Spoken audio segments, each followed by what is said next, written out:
قال النبي صلى الله عليه وسلم من زار قبري وجبت له شفاعتي أو كما قال عليه الصلاة والسلام। যে ব্যক্তি আমার কবর জিয়ারত করে তার জন্য আমার সুপারিশ করা কি হয়ে যায়, ওয়াজিব হয়ে যায়। অন্য হাদিসে আছে যে আমাকে এসে সালাম দেয়, আমাকে আমার সামনে এসে সালাম দেয়, দুনিয়াতে যেমন আমি শুনি এমন ভাবে এখনো আমি সরাসরি শুনি। তোমাকে যে সালাম দেওয়ার জন্য বলছি, তোমাকে যে নবী আসবে না তুমি যাবা, সুতরাং এই উল্টা পাল্টা মানুষকে বুঝানো আর এই উল্টা পাল্টা আমল এটা তুমি করো না, এই আমল গ্রহণযোগ্য না। এখন একটা কথা শোনেন, আমি প্রথমে একটা আয়াত পড়েছি, এই আয়াতের অর্থ কি? ওয়ামা আরসালনাকা ইল্লা রাহমাতাল লিল আলামিন। আল্লাহ পাক রব্বুল আলামিন বলেন, আমি নবীকে রহমত স্বরূপ পাঠাইছি, সারা দুনিয়া সারা জগতের জন্য রহমত বরকত স্বরূপ পাঠিয়েছি। নবী মানব জাতির জন্য রহমত, নবী জিন জাতির জন্য রহমত, নবী মাছের জন্য রহমত, নবী গাছের জন্য রহমত, নবী জমিনের জন্য রহমত, জমিনের জন্য রহমত, আসমানের জন্য রহমত, নবী সূর্যের জন্য রহমত, নবী চন্দ্রের জন্য রহমত, নবী ফেরেশতাদের জন্য রহমত, নবী সবার জন্য রহমত। এজন্য আল্লাহ বলছেন ওয়ামা আরসালনাকা ইল্লা রাহমাতান লিল আলামিন। বিশ্ব জগৎ পুরাটার জন্য নবীকে আমি রহমত স্বরূপ প্রেরণ করেছি। আমি যেমন আলহামদুলিল্লাহি রাব্বিল আলামিন, আমি যেমন সারা জগতের জন্য রব্বুল আলামিন, নবীও আরসালনাকা ইল্লা রাহমাতান লিল আলামিন, সমস্ত জগতের জন্য রাহমাতান লিল আলামিন। আমি যত জায়গার জন্য রব্বুল আলামিন, নবী আমার তত জায়গার জন্য রাহমাতান লিল আলামিন। এমন নবীর আলোচনা করতেছি যিনি আসছিলেন কি স্বরূপ? রহমত স্বরূপ। তাহলে ওই দিনে যারা এই ঈদে মিলাদুন্নবী পালন করে, ফজরের নামাজটাও পড়ে না, জোহরের নামাজটাও পড়ে না, ঈদ উদযাপন করে জিলাপি ডেকসি এর মাধ্যমে, কিন্তু নবী ঈদ পালন করছে কিভাবে সেটা আমি সামনেই আপনাদেরকে বলতেছি। নবীর সাথে মহব্বত বাড়াইতে হলে 5টা আমল করতে হবে। কয়টা? বড় বড় বুজুর্গরা বলেন 5টা আমল। 1 নাম্বার, সোমবারের দিন রোজা রাখতে হবে। পৃথিবীর যত আলেম আছে সমস্ত আলেম একমত যে নবী সোমবারের দিন রোজা রাখতেন। সাহাবা একরাম জিজ্ঞাসা করলেন, ইয়া রাসূলুল্লাহ, আপনি সোমবারের দিন কেন রোজা রাখেন? কি বললেন? ফিহি বুলিদতু, আমি ওই দিন জন্মগ্রহণ করেছি। আর একটা কারণ হলো ওয়া ফিহি উনজিলা আলাইয়া, ওই দিন আমার উপর কোরআন নাজিল হয়েছে। 2 কারণে রোজা রাখি, ওই দিন আমি জন্মগ্রহণ করেছি, আর একটা হলো ওই দিন আমার উপর কোরআন নাজিল হয়েছে। তো নবী তার মিলাদ, তার জন্ম পালন করেন রোজার মাধ্যমে, জন্মদিন। আর এরা যারা ঈদে মিলাদুন্নবী করে এরা পালন করে ডেকসির মাধ্যমে, জিলাপির মাধ্যমে। তারা মনে করে যত জিলাপি খাবো তত নবীর সাথে মহব্বত বাড়বে, যত খাইতে পারবো তত বাড়বে রহমত। না, তুমি যত এই দিনে না খেয়ে রোজা রাখবা তত কি রহমত বাড়বে, তত বরকত বাড়বে। আসলে আমাদের দিন ধর্ম ইসলাম এমন হয়ে গেছে যে নিজের মন গড়া বানিয়ে নিয়েছি, জিতের মনে যেটা চায় ওইটাই করি না। হাদিস কোরআন পর্যবেক্ষণ করলে যেটা হয় ওইটাই আমল করতে হবে, ওইটাই কি গ্রহণযোগ্য। 1 নাম্বার, নবীর সাথে মহব্বত ভালোবাসা বাড়াইতে হলে কি করতে হবে? সোমবারের দিন রোজা রাখতে হবে ইনশাআল্লাহ। সবাই চিন্তা করি ইনশাআল্লাহ। ইনশাআল্লাহ এখন থেকে আমি এই মনোভাব করবো যে প্রতি সোমবার রোজা রাখবো। 2-1 সময় অসুস্থ হলে ভিন্ন কথা, এখন থেকে আমি চিন্তা করি ইনশাআল্লাহ। আল্লাহ সবাইকে তৌফিক দান করে। 2 নাম্বার, নবীর সাথে মহব্বত বাড়াইতে হলে প্রতিদিন দৈনন্দিন প্রত্যেক কাজের শুরুতে মাসনুন যে দোয়া আছে এই দোয়াগুলো পড়তে হবে প্রত্যেক দিন। ঘুমের সময় দোয়া আছে, আল্লাহুম্মা বিসমিকা আমুতু আহয়া, আছে না? সবাই ঘুমের সময় দোয়া পড়বেন, আল্লাহুম্মা বিসমিকা আমুতু আহয়া। ঘুম থেকে যখন উঠবেন তখনও দোয়া আছে, আলহামদুলিল্লাহিল্লাযী আহয়ানা বা'দা মা আমাতানা ওয়া ইলাইহিন নুশুর। মসজিদে ঢুকবেন দোয়া আছে, আল্লাহুম্মা ইফতাহলি আবওয়াবা রাহমাতিক। বের হবেন, আল্লাহুম্মা ইন্নী আসআলুকা মিন ফাদলিক। দোয়া আছে প্রত্যেক জায়গা। খাওয়ার সময় দোয়া আছে, শুরু করবেন সে সময় দোয়া আছে। খাবার সামনে আসলে আল্লাহুম্মা বারিক লানা ফিমা রাযাকতানা ওয়া কিনা আযাবান নার, শুরু করবেন বিসমিল্লাহ ওয়া আলা বারাকাতিল্লাহ। খাওয়া শেষ করবেন আবার আলহামদুলিল্লাহিল্লাযী আত'আমানা ওয়া সাকানা ওয়া জাআলানা মিনাল মুসলিমিন।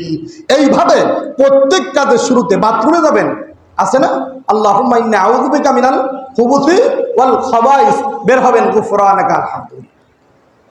প্রত্যেক সময় এই যে দোয়াগুলো আছে এই দোয়াগুলো পড়বেন। 1 নম্বর কি বললাম, নবীর সাথে মোহাব্বত বাড়াবেন। 1 নম্বরে রোজা রাখবেন। 2 নম্বরে কি করবেন, মাসনুন দোয়া প্রত্যেক কাজের শুরুতে এবং শেষে দোয়া যেগুলো আছে শুরুতে এই দোয়াগুলো পড়বেন ইনশাআল্লাহ। পড়বেন তো? যানবাহনে উঠতেছেন, সুবহানাল্লাযী সাখখারা লানা হাযা ওয়া মা কুন্না লাহু মুকরিন, আছে না? প্রত্যেক সময় দোয়া পড়বেন, মন থাকবে প্রত্যেকটা কাজে। আল্লাহ তৌফিক দান করেন। এই সমস্ত দোয়া পড়লে আস্তে আস্তে নবীর সাথে মোহাব্বত হইতে থাকবে। 3 নাম্বার,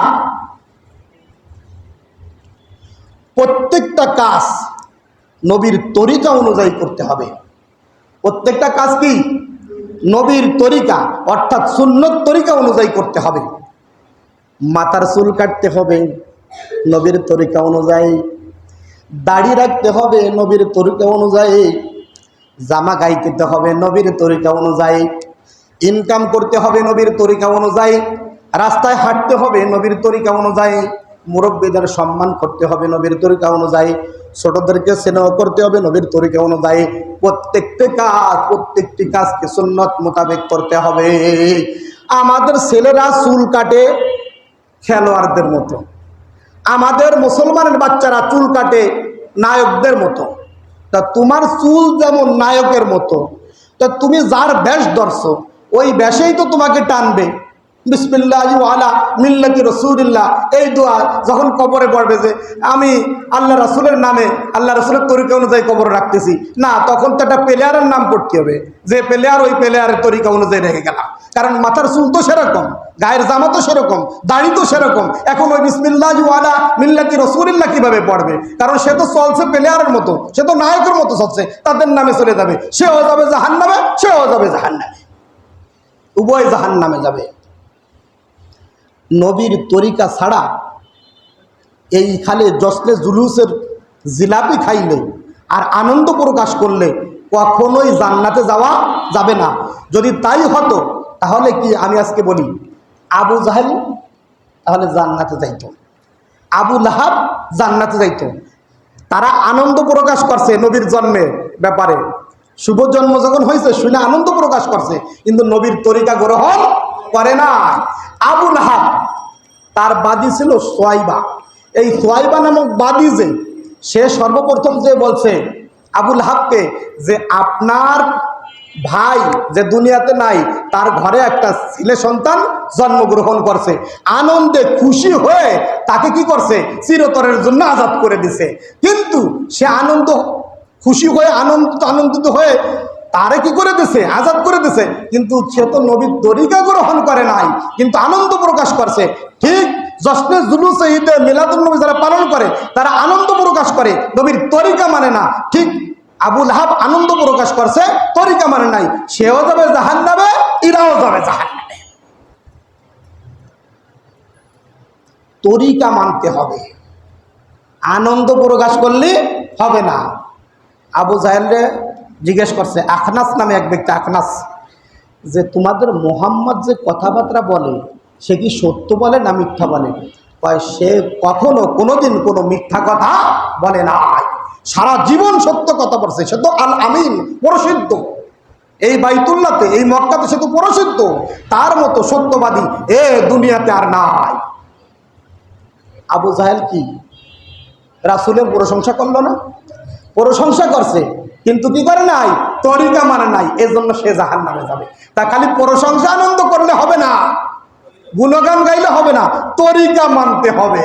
তরিকা ছাড়া এর কোনো উপায় না। তাহলে যত কাজ করব, প্রত্যেকটি কাজ কি করব? সুন্নত অনুযায়ী, তরিকা অনুযায়ী করব। আল্লাহ সবাইকে তৌফিক দান করে।